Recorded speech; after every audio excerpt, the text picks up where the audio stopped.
जी बच्चों, हमने स्टार्ट किया हुआ है चैप्टर नंबर 8 किंगडम प्रोटिस्टा। इसके अंदर आज हम तीसरा लेक्चर रिकॉर्ड कर रहे हैं जिसका नाम है रिप्रोडक्शन इन प्रोटोजोन। इससे पहला जो हमने टॉपिक पढ़ा था life within single cell plasma membrane के सिंगल सेल प्लाज्मा मेम्ब्रेन के अंदर लाइफ किस तरह से काम करती है। उसके अंदर हमने डिफरेंट मेंटेनेंस फंक्शंस पढ़े थे, जिनमें से लास्ट मेंटेनेंस फंक्शन जो है वो आज हम पढ़ रहे हैं रिप्रोडक्शन का।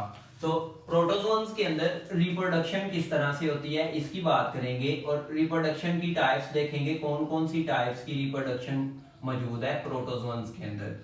तो पहला हमारा जो लेक्चर था वो था जनरल फंक्शंस के ऊपर कि एक सेल के अंदर, एक प्रोटोजोन सेल के अंदर किस तरह से लाइफ काम कर रही है।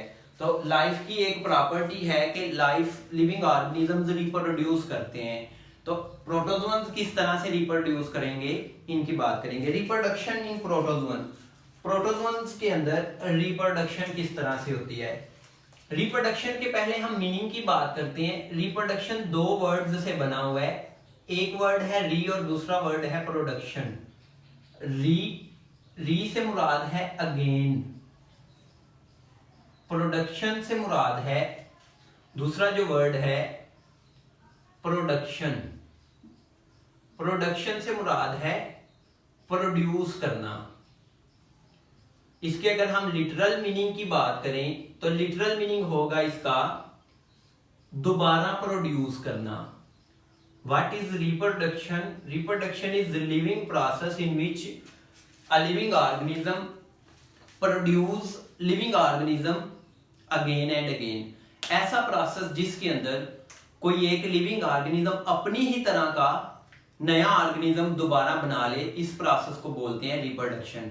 क्वेश्चन ये है कि इसकी जरूरत क्यों है, ऑर्गेनिजम्स क्यों रिप्रोड्यूस करते हैं। ऑर्गेनिजम्स इसलिए रिप्रोड्यूस करते हैं, अगर वो रिप्रोड्यूस नहीं करेंगे तो उनकी ऑफस्प्रिंग प्रोड्यूस नहीं होगी और वो जब उनकी डेथ होगी तो वो इन्वायरमेंट से एलिमिनेट हो जाएंगे। तो आप कह सकते हैं कि अपनी नस्ल कशी के लिए ऑर्गेनिजम्स क्या करते हैं, रिप्रोड्यूस करते हैं। रिप्रोडक्शन इन प्रोटोजोन, प्रोटोजोन्स के अंदर हम रिप्रोडक्शन देखेंगे किस तरह से होती है। उसके लिए हम टाइप्स की बात करेंगे, टाइप्स ऑफ रिप्रोडक्शन। रिप्रोडक्शन की कितनी टाइप्स हैं? रिप्रोडक्शन की दो टाइप्स हैं, सेक्सुअल रिप्रोडक्शन और एसेक्सुअल रिप्रोडक्शन। प्रोटोजोन्स के अंदर भी हम दो टाइप से रिप्रोडक्शन पढ़ेंगे, सेक्सुअल रिप्रोडक्शन और उसके बाद एसेक्सुअल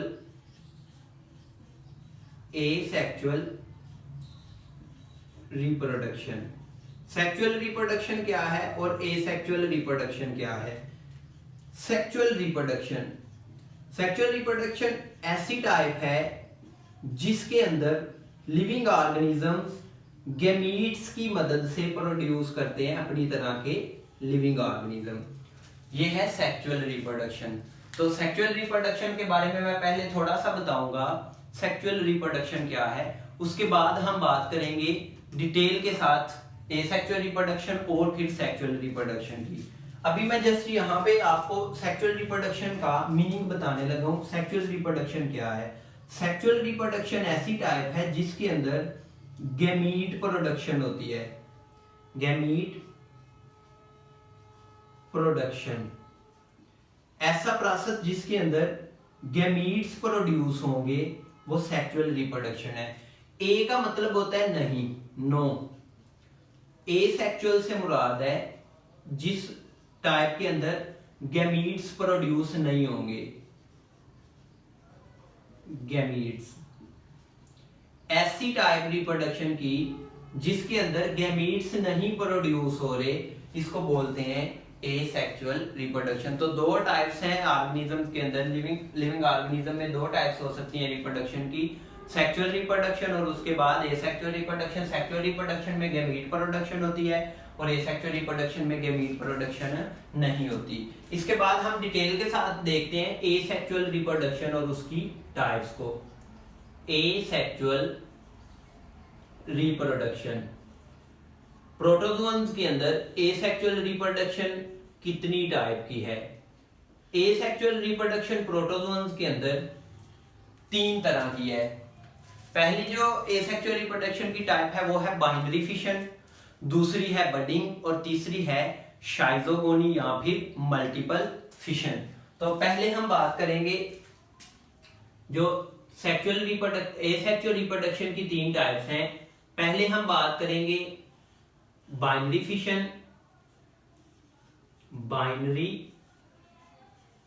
फिशन, फिर हम इसके बाद डिटेल के साथ देखेंगे बाइनरी फिशन के बाद हम बात करेंगे बडिंग की,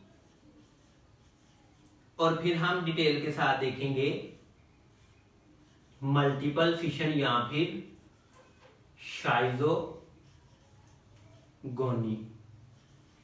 ये तीन टाइप्स को हम डिटेल के साथ स्टडी करेंगे, बाइनरी फिशन, बडिंग और शाइजोगोनी या फिर मल्टीपल फिशन का नाम भी दिया जाता है इसको। पहली टाइप हम डिटेल के साथ पढ़ते हैं, what is binary fission. Binary fission क्या है? बाइनरी फिशन, बाइनरी का वर्ड एक्चुअल में बाई से निकला है, बाई से डिराइव्ड है। बाई का मतलब होता है टू।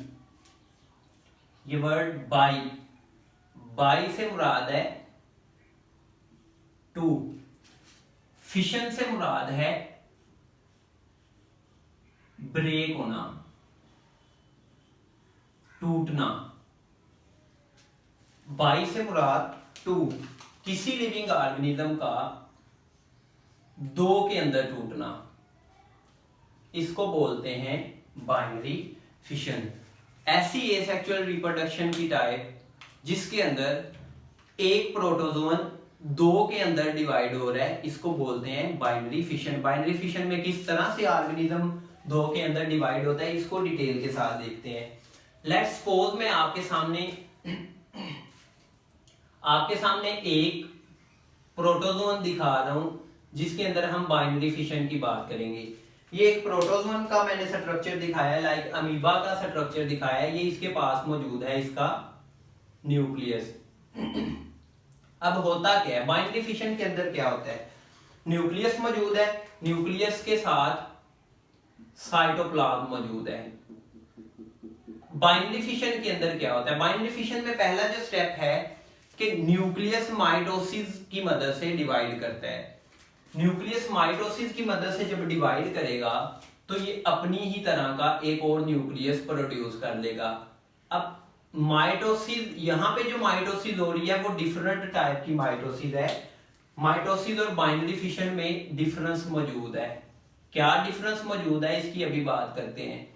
मैंने आपको दिखा दिया पहले स्टेप के अंदर कि न्यूक्लियस की क्या हुई, डुप्लीकेशन होगी, डिवीजन होगी। इसके बाद क्या होगा?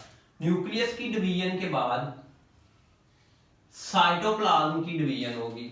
साइटोप्लाज्म की डिवीजन कब और कैसे होती है? साइटोप्लाज्म जब डिवाइड करने लगता है तब न्यूक्लियस, कब साइटोप्लाज्म डिवाइड करता है? जब न्यूक्लियस जो के डॉटर न्यूक्लियस जिसको हम बोल रहे हैं जो प्रोड्यूस हुआ है वो सेपरेट हो जाए पेरेंट न्यूक्लियस से। मैं इस डायग्राम के अंदर दिखाता हूं कि जो साइटोप्लाज्म है, साइटोप्लाज्म इसकी डिवीजन स्टार्ट होती है कब? जब न्यूक्लियस, जो न्यूक्लियस प्रोड्यूस हुआ है वो सेपरेट हो जाए पेरेंट न्यूक्लियस से। मैं एक साइटोप्लाज्म के एक पोर्शन के अंदर पेरेंट न्यूक्लियस दिखा रहा हूं और दूसरे पोर्शन के अंदर आपको डॉटर न्यूक्लियस दिखा रहा हूं। न्यूक्लियस ने क्या किया? न्यूक्लियस ने मूव किया है इस साइटोप्लाज्म के अंदर और साइटोप्लाज्म क्या करेगा? अंदर से डिवाइड होना शुरू हो जाएगा। अब हुआ क्या है? साइटोप्लाज्म भी इधर मूव किया है। साइटोप्लाज्म और न्यूक्लियस क्या करते हैं? ये दोनों मूव कर जाते हैं और उसके बाद साइटोकाइनेसिस होती है जिसकी वजह से एक जो प्रोटोजोन है ये दो के अंदर डिवाइड हो जाता है। तो ये है बाइनरी फिशन का प्रोसेस कि बाइनरी फिशन के अंदर ऑर्गेनिज्म किस तरह से डिवाइड होते हैं। ये मैं दो बाइनरी फिशन के ऑर्गेनिज्म दिखा रहा हूं जो एक दूसरे से सेपरेट हो गए हैं। तो बाइनरी फिशन के अंदर क्या होता है? बाइनरी फिशन के अंदर एक प्रोटोजोन दो प्रोटोजोआ के अंदर डिवाइड कर जाता है। तो ये था बाइनरी फिशन। इसके अगर हम स्टेप्स की बात करें, बाइनरी फिशन के अंदर हुआ क्या, पहले स्टेप के अंदर डुप्लीकेशन ऑफ न्यूक्लियस। इसके अगर हम स्टेप्स की बात करें, इसके स्टेप्स के अंदर पहले नंबर पे duplication of nucleus, nucleus divide किया, डुप्लीकेशन ऑफ न्यूक्लियस, न्यूक्लियस ने डिवाइड किया। इसके बाद क्या हुआ, इसके बाद सेपरेशन हुई न्यूक्लियस की, सेपरेशन के बाद साइटोकाइनेसिस, साइटोकाइनेसिस, और फिर क्या हो गई, एक प्रोटोजोन दो के अंदर डिवाइड कर गया। तो इस प्रोसेस को बोलते हैं बाइनरी फिशन। क्यों? क्योंकि यहाँ पर जो ऑफस्प्रिंग प्रोड्यूस हुई है उनका नंबर कितना है, दो, कि एक पेरेंट सेल दो के अंदर डिवाइड कर गया, इसको बोलते हैं बाइनरी फिशन। अब यहाँ पे मैं कुछ इंपॉर्टेंट पॉइंट आपको बता दूं, बाइनरी फिशन और माइटोसिस में डिफरेंस। बाइनरी फिशन के अंदर जो माइटोसिस हो रही है, बाइनरी फिशन की माइटोसिस, इसके अंदर एक तो याद रखिएगा, स्पिंडल फाइबर्स नहीं बनते, स्पिंडल फाइबर्स एब्सेंट होते हैं। दूसरे नंबर पे माइटोटिक अपरेटस भी एब्सेंट होगा, माइटोटिक अपरेटस क्या है, ये भी एब्सेंट है। अब जब ना स्पिंडल फॉर्मेशन हो रही है ना माइटोटिक अपरेटस हो रहा है, तो इसका मतलब है माइटोसिस के अंदर ज्यादा टाइम लगता है, जबकि बाइनरी फिशन के अंदर कम टाइम लगता है। तो हम लिख सकते हैं ये रैपिड प्रोसेस है, रैपिड देन माइटोसिस, ये माइटोसिस से रैपिड प्रोसेस है। इसके बाद दूसरी जो एसेक्सुअल रिप्रोडक्शन की टाइप है वो है बडिंग। जो हमारी दूसरी मेन हेडिंग है वो है budding. What is budding? Budding के अंदर क्या होता है? बडिंग के अंदर ऑर्गेनिज्म की बॉडी के ऊपर एक प्रोटूबेंस क्रिएट होती है, और वो बड या प्रोटूबेंस क्या करती है, बाद में न्यूक्लियस गेन करने के बाद सेपरेट हो जाती है। इसकी मैं पहले बडिंग की मैं आपको पहले डायग्राम बताता हूं, डायग्राम बना के दिखाता हूं, फिर हम बात करेंगे इसके स्टेप्स की। लेट्स सपोज ये एक यूनिसेलुलर प्रोटोजोन दिखाया गया है, ये उसका न्यूक्लियस है, न्यूक्लियस के गिर्द साइटोप्लाज्म मौजूद है, और ये कौन सा प्रोटोजोन है, ये यूनिसेलुलर प्रोटोजोन है। अब इसके अंदर बडिंग कैसे होती है? जब बडिंग का प्रोसेस होगा, बडिंग के प्रोसेस के लिए सबसे पहले क्या होगा, इसका न्यूक्लियस डिवाइड करेगा माइटोसिस की मदद से। मैं न्यूक्लियस डिवाइड करके दिखाता हूं, इसका न्यूक्लियस डिवाइड कर गया। न्यूक्लियस की डुप्लीकेशन के बाद क्या होगा, न्यूक्लियस की डुप्लीकेशन के बाद इस ऑर्गेनिज्म या इस सेल की प्लाज्मा मेम्ब्रेन एक वेजिकल की तरह की स्ट्रक्चर बनाएगी। मैं इसकी प्लाज्मा मेम्ब्रेन को वेजिकल लाइक स्ट्रक्चर के अंदर दिखा रहा हूं। इसकी प्लाज्मा मेम्ब्रेन क्या हुआ, वेजिकल की तरह की स्ट्रक्चर के अंदर चेंज हुई। जब वेजिकल की स्ट्रक्चर के अंदर चेंज होती है तो साइटोप्लाज्म क्या करेगा, साइटोप्लाज्म यहां से मूव कर देगा किसके अंदर, इस प्रोटूबेंस या बड के अंदर। साइटोप्लाज्म मूव करने के बाद क्या होगा, यहां से न्यूक्लियस भी मूव कर देगा इस बड के अंदर। तो न्यूक्लियस मूव करेगा बड के अंदर। बड के अंदर आप देखें, इस बड के अंदर साइटोप्लाज्म और न्यूक्लियस मूव कर चुका है, तो अब ये बड सेपरेट होगी। नेक्स्ट स्टेप के अंदर मैं ये बड सेपरेट करके दिखाता हूं कि बडिंग के अंदर किस तरह से एक ऑर्गेनिज्म दो के अंदर डिवाइड होता है। उसी तरह से पेरेंट सेल जिसको हम जिसकी मदद से हम देख रहे हैं कि माइटोसिस की मदद से किस तरह से बडिंग हो रही है, ये उसका न्यूक्लियस, ये उसका साइटोप्लाज्म, और इससे एक बड रिलीज हुई है, एक बड प्रोड्यूस हुई है जो कि सेपरेट हो चुकी है।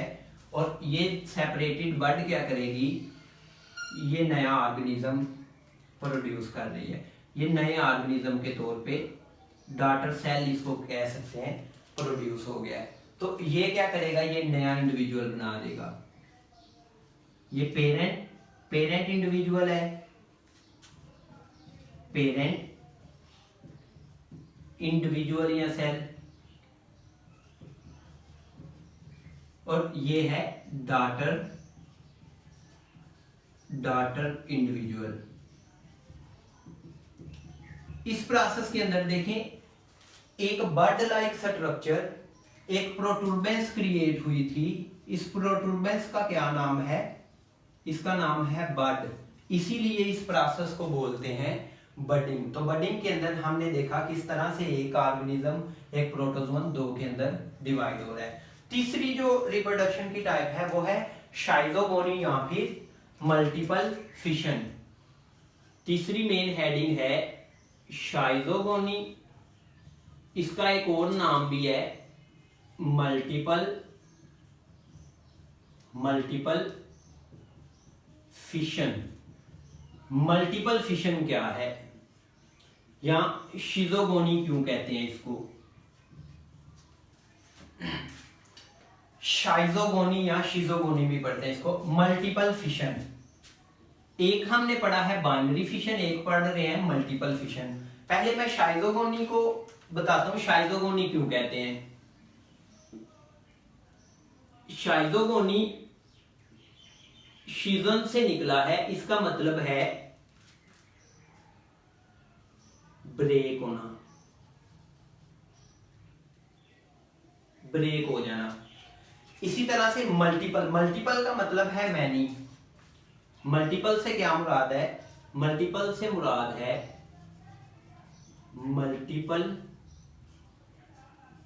मुराद है मैनी। फिशन बोलते हैं टूटने के प्रोसेस को, जिस तरह केमिस्ट्री के अंदर आप फिशन रिएक्शन पढ़ते हैं। फिशन का मतलब है ब्रेक होना, ऐसा प्रोसेस जिसके अंदर एक प्रोटोजोन बहुत ज्यादा सेल्स के अंदर या बहुत ज्यादा इंडिविजुअल्स के अंदर टूट रहा है, इसको बोलते हैं शाइजोगोनी या फिर मल्टीपल फिशन।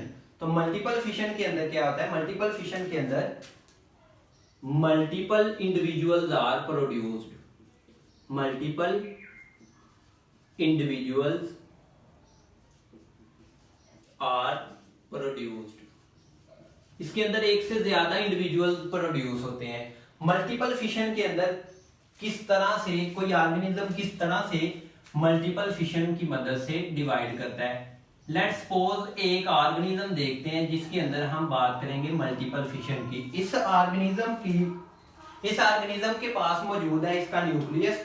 न्यूक्लियस किस तरह से मल्टीपल फिशन के अंदर काम करेगा, मल्टीपल फिशन के अंदर न्यूक्लियस क्या करेगा, न्यूक्लियस अपनी फोटोकॉपीज करेगा, न्यूक्लियस मल्टीप्लाई करेगा, डिवाइड करेगा, डुप्लीकेट करेगा। एक ही मतलब है सारी टर्म्स का, ये एक से ज्यादा न्यूक्लियाई के अंदर चेंज होगा। मैं एक इंडिविजुअल दिखा रहा हूं जिसके अंदर मल्टीपल फिशन देखेंगे। इस इंडिविजुअल के अंदर मल्टीपल फिशन जब होगी तब क्या होगा, मल्टीपल फिशन के लिए इस इंडिविजुअल के अंदर माइटोसिस का प्रोसेस होगा। माइटोसिस क्या है, मल्टीपल माइटोसिस होगी। यहां मल्टीपल माइटोसिस से मुराद है ज्यादा दफा माइटोसिस होगी, और जब इसके अंदर माइटोसिस होगी तो इसका न्यूक्लियस डिवाइड करेगा। यहाँ पे जो माइटोसिस हो रही है इसमें साइटोकाइनेसिस नहीं, हम पढ़ रहे हैं कैरियोकाइनेसिस या फिर न्यूक्लियस की डिवीजन। इस ऑर्गेनिज्म का न्यूक्लियस क्या करेगा, इस ऑर्गेनिज्म का न्यूक्लियस डिवाइड कर देगा एक से ज्यादा न्यूक्लियाई के अंदर। मैं इसको पेरेंट न्यूक्लियस को इसी तरह दिखा रहा हूं, ये पेरेंट न्यूक्लियस है। पेरेंट न्यूक्लियस के अलावा यहां पर साइटोप्लाज्म भी मौजूद है, ये साइटोप्लाज्म है, यहां पे भी साइटोप्लाज्म शो कर देता हूं, ये साइटोप्लाज्म है। अब होगा क्या, मल्टीपल फिशन में मल्टीपल माइटोसिस होती है, बहुत ज्यादा दफा माइटोसिस होगी, जिसके नतीजे में एक न्यूक्लियस क्या करेगा, अपनी तरह के बहुत ज्यादा न्यूक्लियाई प्रोड्यूस कर देगा। मैं इस न्यूक्लियस की कॉपीज दिखा रहा हूं जो कि माइटोसिस की मदद से प्रोड्यूस हुई हैं। ये उस ये पेरेंट न्यूक्लियस से माइटोसिस की मदद से न्यूक्लियाई प्रोड्यूस हुए हैं। अब इसके बाद क्या होगा, इसके बाद हर न्यूक्लियस के गिर्द साइटोप्लाज्मिक कंपोनेंट्स भी मौजूद है, साइटोप्लाज्म मौजूद है, इस तरह से साइटोप्लाज्म मौजूद है। जब साइटोकाइनेसिस होती है, इसके अंदर साइटोकाइनेसिस थोड़ी सी डिफरेंट टाइप की है। इसके अंदर क्या होता है, प्लाज्मा मेम्ब्रेन जो है, सेल की प्लाज्मा मेम्ब्रेन या इंडिविजुअल की प्लाज्मा मेम्ब्रेन, ये कवर कर लेती है न्यूक्लियाई को। ये न्यूक्लियाई के गिर्द कवरिंग बना देती है। इन कवरिंग की वजह से हर न्यूक्लियस एक नए सेल के अंदर डिवाइड हो जाता है, इस तरह से। तो एक न्यूक्लियस से या एक सेल से बहुत ज्यादा सेल प्रोड्यूस हो गए हैं और ये इंडिविजुअल्स सेपरेट हो जाते हैं, टूट जाते हैं, ब्रेक कर जाते हैं। इस प्रोसेस को बोलते हैं मल्टीपल फिशन। मल्टीपल फिशन के अगर हम स्टेप्स की बात करें, इसके स्टेप्स के अंदर क्या होता है, न्यूक्लियस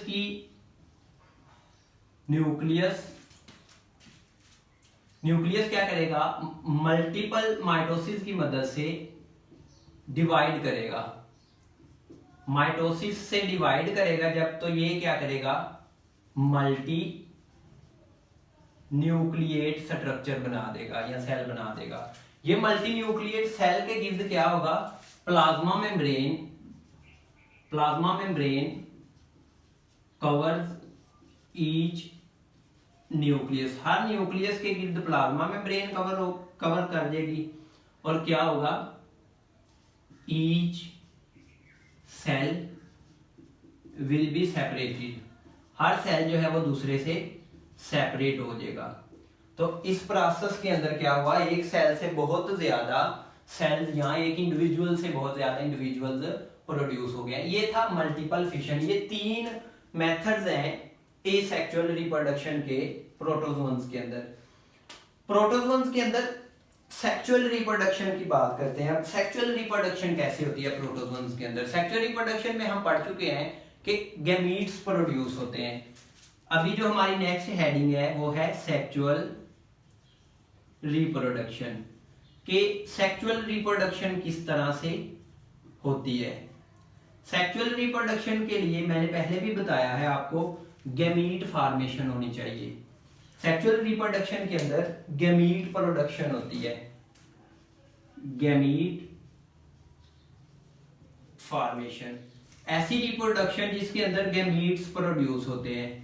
मल्टी सेलुलर ऑर्गेनिजम्स के अंदर आप पढ़ते हैं 2 तरह के गैमीट्स प्रोड्यूस होते हैं। इनके अंदर भी डिफरेंट टाइप के गैमीट्स प्रोड्यूस हो सकते हैं। जिस तरह के वॉल्वक्स के अंदर सेक्सुअल रिप्रोडक्शन जब होती है तो मैक्रोगैमीट्स और माइक्रोगैमीट्स प्रोड्यूस होते हैं। गैमीट्स फॉर्मेशन के अंदर माइक्रोगैमीट्स या मेल गैमीट्स, माइक्रोगैमीट या फिर मैक्रोगैमीट्स प्रोड्यूस होते हैं, मैक्रोगैमीट्स। माइक्रोगैमीट्स या मैक्रोगैमीट्स के बाद क्या होती है, गैमीट्स की फ्यूजन होती है। अब क्वेश्चन ये है कि इनके अंदर गैमीट्स किस तरह से प्रोड्यूस होते हैं। हम पढ़ चुके हैं कि सेक्सुअल रिप्रोडक्शन गैमीट्स की मदद से होती है और गैमीट्स में सेक्सुअल रिप्रोडक्शन में आप पढ़ के आए हैं एफएससी के अंदर कि मियोसिस का प्रोसेस होता है। एक बात याद रखिएगा, इंपॉर्टेंट पॉइंट है इस टॉपिक का, जो प्रोटोजोन्स हैं, protozoans are haploid, protozoans are haploid, ये हैप्लॉइड होते हैं। इसका मतलब है अगर हैप्लॉइड हैं तो इनके अंदर मियोसिस तो हो नहीं सकती। फिर इनके अंदर गैमीट्स कैसे प्रोड्यूस होते हैं, इनके अंदर गैमीट्स प्रोड्यूस होते हैं माइटोसिस की मदद से। Gametes are produced by mitosis, mitosis की मदद से गैमीट्स प्रोड्यूस होते हैं। अगर माइटोसिस की मदद से गैमीट्स प्रोड्यूस होंगे तो गैमीट्स भी क्या होंगे, हैप्लॉइड होंगे। मैं आपको गैमीट्स की स्ट्रक्चर की मदद से एक्सप्लेन करने की कोशिश करता हूं। लेट्स सपोज मैं कहता हूं ये माइक्रोगैमीट है और इसके साथ फीमेल गैमीट्स या मैक्रोगैमीट्स, थोड़ा सा बड़े साइज में दिखा रहा हूं। इनकी क्या होगी, इनकी फ्यूजन होगी जाइगोट बनेगा। अब गैमीट्स किस तरह से प्रोड्यूस हो रहे हैं? गैमीट चूंकि माइटोसिस की मदद से प्रोड्यूस हो रहे हैं, ये हैप्लाइड है, ये भी क्या है? हैप्लाइड है। जब हैप्लाइड और हैप्लाइड फ्यूज करेंगे तो ये तो जाइगोट डाइप्लाइड बना देंगे। तो इनके अंदर जाइगोट कंडीशन कौन सी कंडीशन है? डाइप्लाइड कंडीशन है। इसका मतलब है जो इंडिविजुअल्स प्रोड्यूस होंगे वो डाइप्लाइड हो जाएंगे? नहीं, ऐसा नहीं होगा। ये इंडिविजुअल्स मियोसिस की मदद से डिवाइड करेंगे, ये जाइगोट मियोसिस की मदद से डिवाइड करेगा और दोबारा से हैप्लाइड इंडिविजुअल्स प्रोड्यूस कर देगा।